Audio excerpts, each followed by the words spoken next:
What up, guys? So today's video is an idea to chew on about an important mindset shift, I think, in my bearded opinion, for longevity in Jiu-Jitsu. And this popped up on one of our podcasts recently that I did with my co-host Eugene. But the idea is that I think it's dangerous to consider yourself a Jiu-Jitsu hobbyist, a BJJ hobbyist, a casual, if you will, right?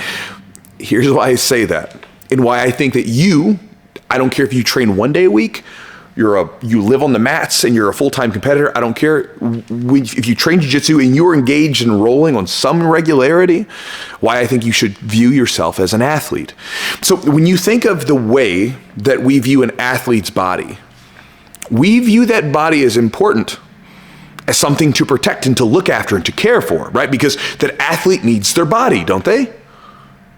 But when we think about the way that most people treat their bodies in society today, it's an afterthought.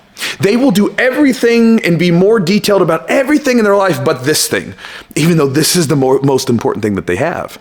I have a buddy of mine, a friend, and that dude will spend hours in his car. He spends so much money on his different cars, and he's working on them all the time, so forth, right?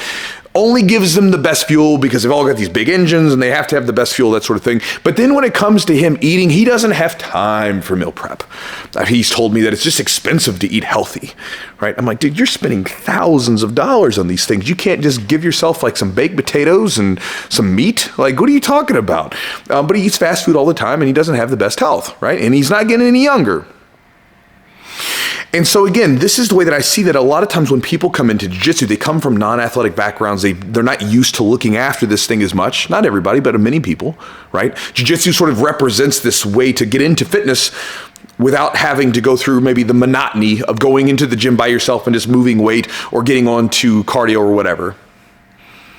It is kind of crazy when you think about our society, isn't it? That we have it so good that we just eat too much, and so we have to have people running around in circles just to sort of fight off the calories that they're consuming.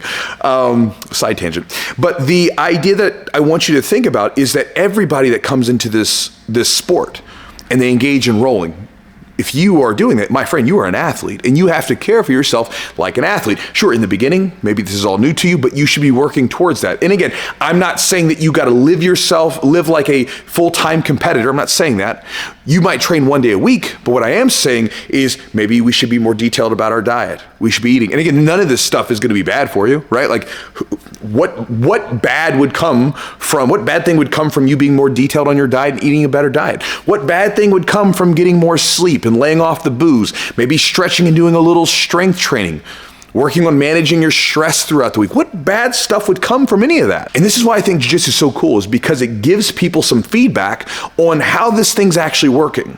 We can be so destructive to our body and not even realize it because it's never being pushed. But then you get into a situation where you're getting pushed. And many people, when they're on the mats, their heart rate's it's climbing up into the red line and they're really being pushed mentally and physically. And you get some feedback on how's this damn thing working. And it gets them interested in, hey, what else can I do to improve my performance, right? But what happens, I think, sometimes is when people sort of give themselves this title of hobbyist, casual, it allows them to be a little sloppy, right? Because they don't have to be that serious about it. It's not that big of a deal. I'm just training a little bit. I'm not training that hard. I'm just 2 days a week, 3 days a week. I'm just a hobbyist, right?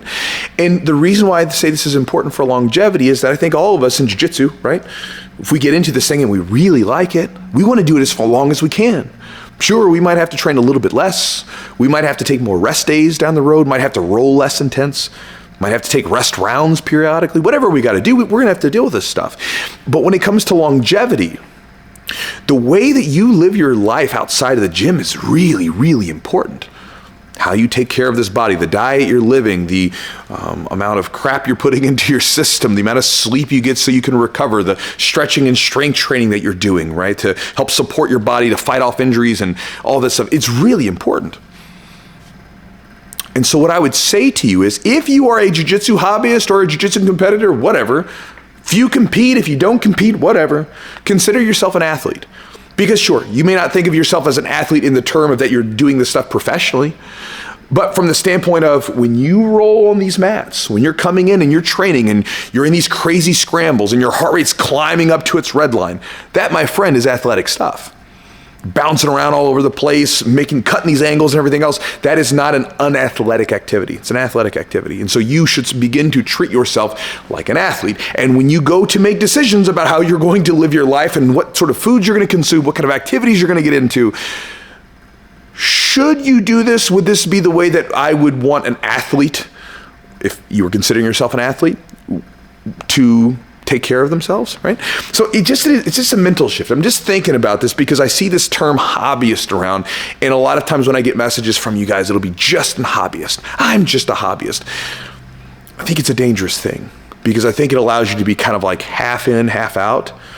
And I think that's where things can get really dangerous. I remember years ago, there was I was on a canyoning trip and we were climbing up the side of this cliff, and then we're jumping down into these little crevices like of water. And on the sides are these craggy rocks. And so if you don't commit to the jump, you're gonna get hurt. And the jumps were pretty substantial. And I remember the guide that was taking us through, he said, listen, if you're gonna jump 100%. He said, but if you're not ready to jump, don't halfway do it, because that's when a lot of times people get hurt. And so I think it's that same thing, right? If you're going to be in this stuff, even if you're just training a couple days a week or once a week, be committed to it. Not in the sense that it has to take up all your time and everything else, but again, take care of this bucket of bones. It's a good idea just in general, but especially if you're going to want to train for a long time. If this thing breaks down, there is no more jiu-jitsu. Yeah, technique is the king and whatever else, right? But this part of it, the physical fitness aspect of it, is really, really important for jiu-jitsu. It's right there with technique. Sure, the technique is really important. We have to know how to do these things, but this is the thing that we explore jiu-jitsu with. And if this thing is broken down, can't do it. So anyway, just an idea to chew on, guys. Hope that helps you. Talk to you next time.